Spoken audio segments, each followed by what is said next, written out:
А скажи, пожалуйста, вот твои подписчики интересуются, как правильно нужно ухаживать за стяжкой, ну, или, в общем, там, за бетоном после того, как его залили?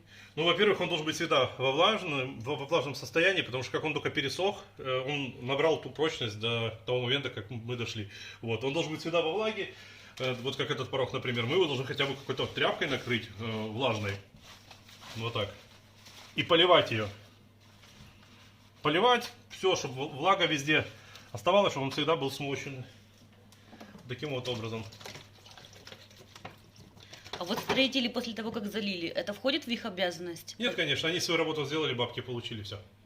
Ага, то есть женщина, в принципе, может справиться с этим сама. Да, например. вот просто главное, вот так накрываем, значит, еще, если надолго куда-то там нужно отлучиться, вот так клееный накрываем, чтобы влага не испарялась, а максимально впитывалась в бетон. А что если я вот, например, пару раз полила стяжку, накрыла вот так и уехала там на месяц? То есть пару дней там, например, да? Ну да.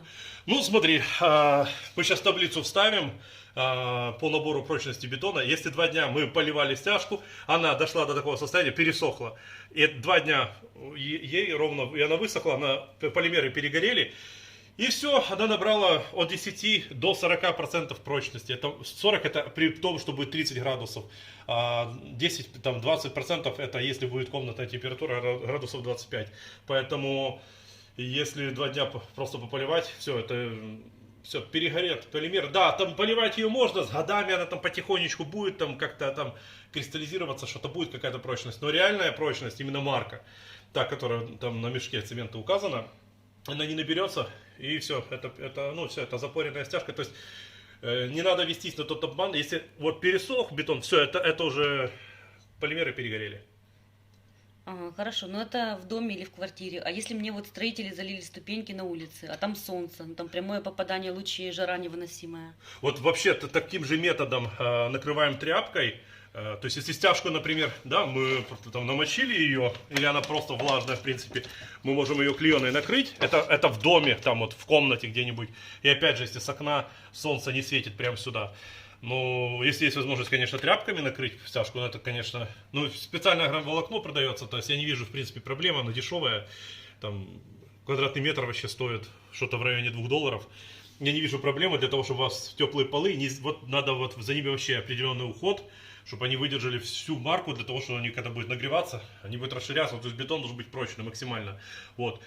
И если касаемо этой улицы, также накрываем тряпкой, чтобы прямые лучи солнца не попадали, потому что бетон не должен перегреваться от солнца, это очень нехорошо, вообще, в принципе, на него оно пагубно влияет первое время, пока он набирает свою прочность. И тоже можем накрыть какой-то клееной, желательно вообще чем-то закрыть, потому что если это ступеньки, это вообще, в принципе, дорогое удовольствие, это дорогое, ну, дорогое строительство.